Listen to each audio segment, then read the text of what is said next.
Your topic, airlines and air travel. Airlines and air travel. Jordan, you have 2 minutes. Airlines and air travel. There's nothing here. I mean, other than the fact that I'm surprised that I'm scared of heights, and yet I'm more willing to fly than I am to get on a cruise liner.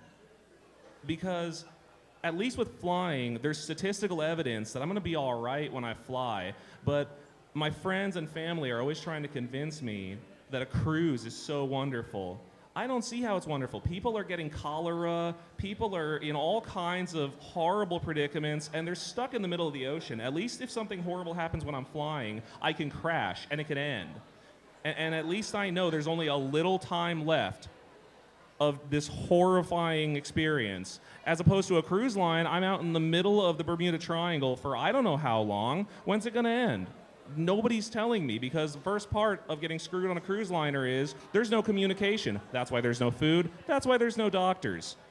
So at least with the airlines, it comes to an end quick. At least when you're in the air. When you're on the ground, it's probably one of the most grueling experiences there are. And people here in Portland want to complain about the airlines. I've been to other airports. I've been to San Diego.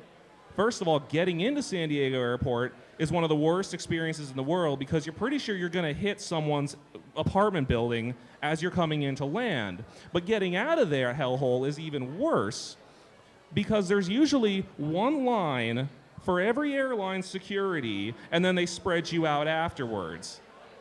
That makes zero sense to me. I got to the airport thinking I had plenty of time left in San Diego. I had 3 hours to go. I barely made my flight. I mean, I could go on. I hate the airlines. I hate cruise liners.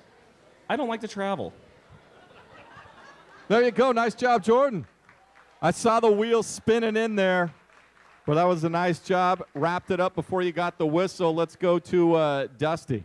I think you nailed it. I think that is exactly what we're looking for. And really, airlines you don't have a problem with, and you didn't have anything right off the bat, but you brought it back around to something that you did have a problem with, which is cruise ships and cruise liners. And that's valuable to do because a lot of people can't do that and find a way to rope in the first thing that comes to your mind and make it articulate and put it down is something that people can follow along with and listen to. You made it really entertaining.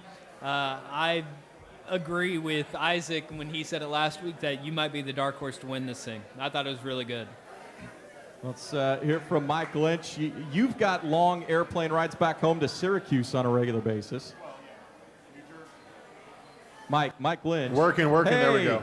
There we go. Not Syracuse necessarily, more New Jersey, but yeah, I remember you from the Wood Village tryout. You're sneaky funny. You're straight-faced funny. That's good. I was laughing the whole time through.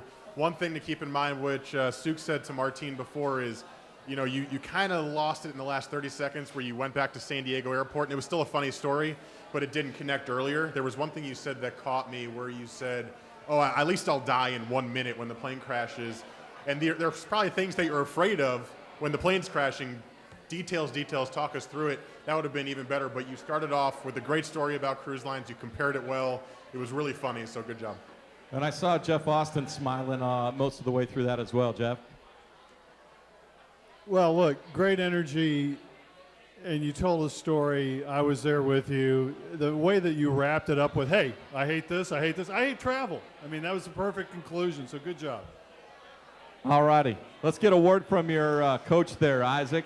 Yeah, no, great job. You are, the reason I called you the dark horse is I think that the radio guys can work on your ins and outs and just the formatics of doing radio. You can't teach personality. You have a great personality. You have a little Stephen Wright kind of feel about you. I like your pace. You don't go too fast. A lot of people panic and go too fast. You're easy to follow, and you're funny. So, I mean, that's stuff you can't teach. I mean, anybody can talk sports, but just, you're kind of a guy that I think can win this competition because you're a guy, I want to hear your thoughts on things, and I don't care what it is. I just want to hear what you think about it because I like the way you look at things. You have a good personality, so you're gonna be there in the end, I think. Good job. All righty, nice job, Jordan. Well done.